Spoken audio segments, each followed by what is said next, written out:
In the grand theatre of football, legends are forged and icons are immortalized. Names like Pelé, Maradona, Zidane, they all have one thing in common. They've all lifted the most coveted prize in sports, the FIFA World Cup.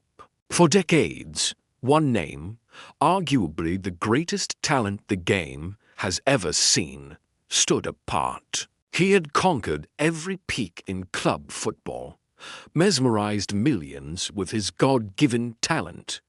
But the ultimate glory with his nation remained elusive. That name was Lionel Messi. For nearly 2 decades, Messi has been a magician on the pitch, a genius who rewrote the laws of physics with a football at his feet. But amidst all the praise, a persistent shadow loomed. A single sentence whispered by critics and rival fans alike. He has never won the World Cup.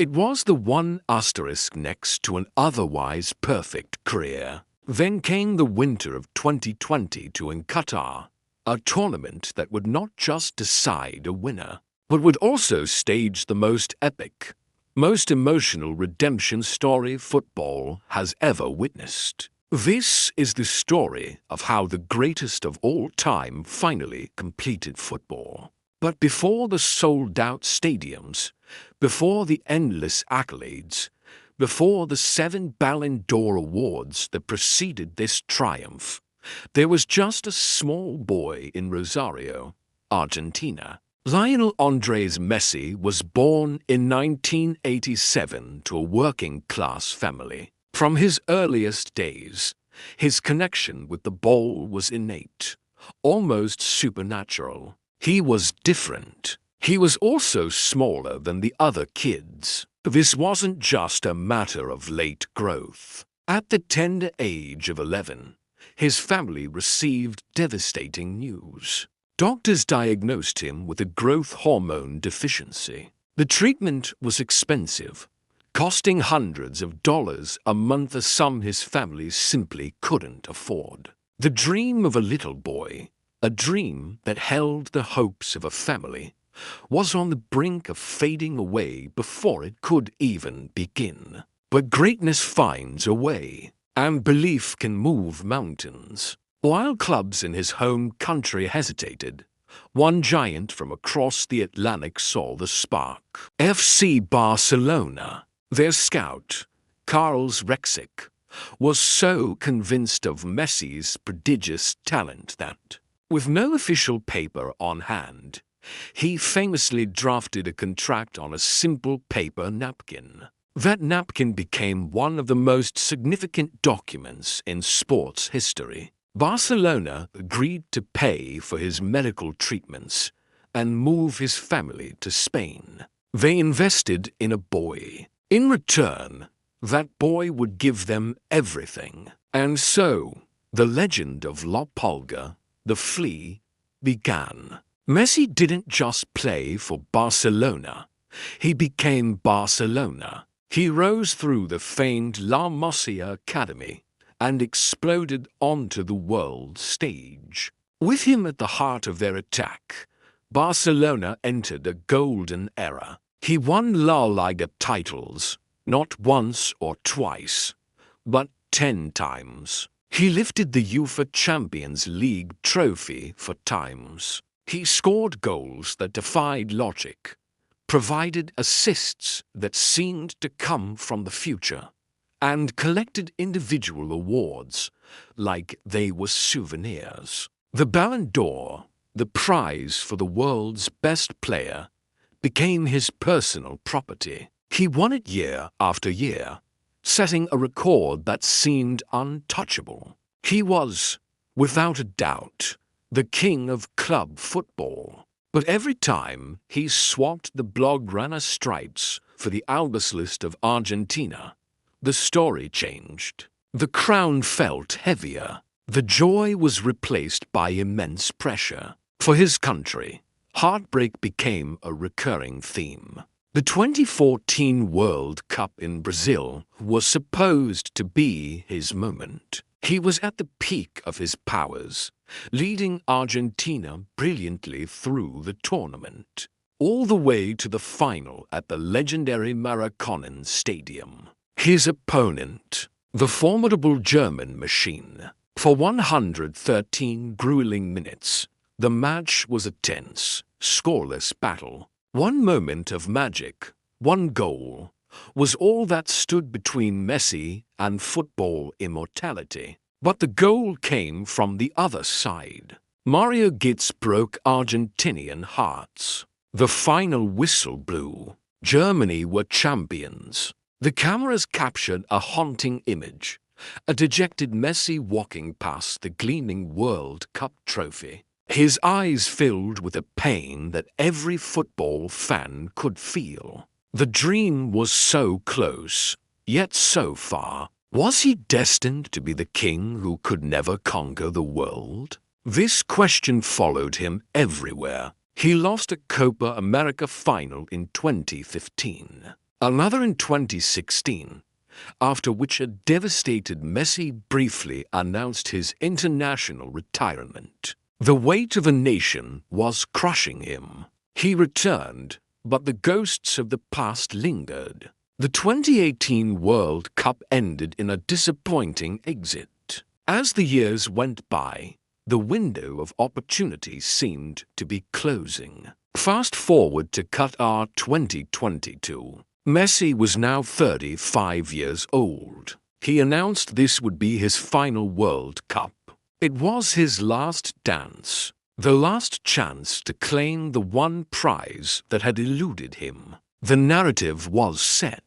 Millions of fans, not just from Argentina, but from all corners of the globe, united in their desire to see the master finally achieve his destiny. But millions of others were skeptical. Was he too old? Was the team strong enough? The tournament began in the worst way imaginable. In one of the biggest upsets in World Cup history, Argentina lost their opening match to Saudi Arabia. The shock was palpable. The dream looked like a nightmare. The critics sharpened their knives. Was it over before it even truly began? But it is in the darkest moments that true champions reveal themselves. This defeat didn't break Argentina.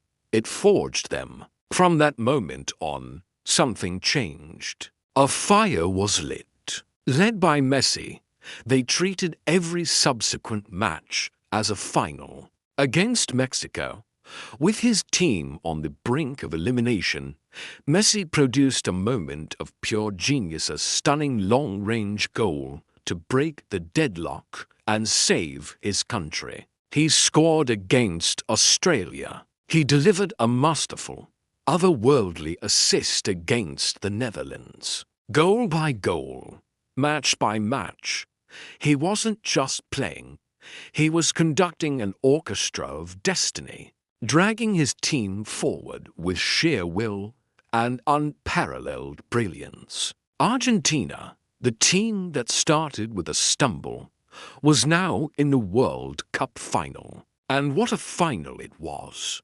Argentina versus France, the reigning champions. It was billed as Messi versus his heir apparent, Kylian Mbappé. What unfolded on that pitch transcended sport. It was cinema. It was art. It was pure, unadulterated drama. It became, without question, the greatest World Cup final ever played. Messi opened the scoring from the penalty spot, calm as ever. Angel Di Maria added a second after a breathtaking team move. Argentina was cruising, leading to 2-0, and the trophy was within their grasp. The world dared to believe, but France had other ideas. With just over 10 minutes to go, Mbappé erupted. He scored twice in 97 seconds, shattering Argentina's dream and sending the match into a dizzying extra time. The momentum had swung dramatically, but Messi would not be denied. In the 108th minute, He bundled the ball over the line. A scrappy goal born of pure desire. 3-2. Surely, this was it. But the drama wasn't over. The tension was unbearable. The fate of a legacy, the hopes of a nation, all came down to a few kicks from 12 yards. Argentina's goalkeeper, Emi Martinez, became a hero. And then Gonzalo Montiel stepped up.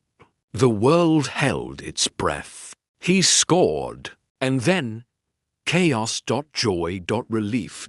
Tears. Argentina were champions of the world. Players collapsed to the ground. The stadium erupted, and amidst it all, Lionel Messi sank to his knees, mobbed by his ecstatic teammates. The wait was over. The journey was complete. For years, the debate raged. Pelé or Maradona? Messi or Ronaldo? Is Messi the greatest of all time? The GOAT? On that magical night in Lusail, Qatar, the debate didn't just end. It felt irrelevant. The boy from Rosario, the one who was told he was too small, the one who overcame a growth disorder, the one who carried the weight of a nation's expectations for almost 2 decades, had done it. He had finally lifted the World Cup. Lionel Messi didn't just win a trophy. He completed the beautiful game. He gave football its perfect ending. He authored the greatest story ever told. Thank you for watching. If you enjoyed this story, please like, share, and subscribe for more content.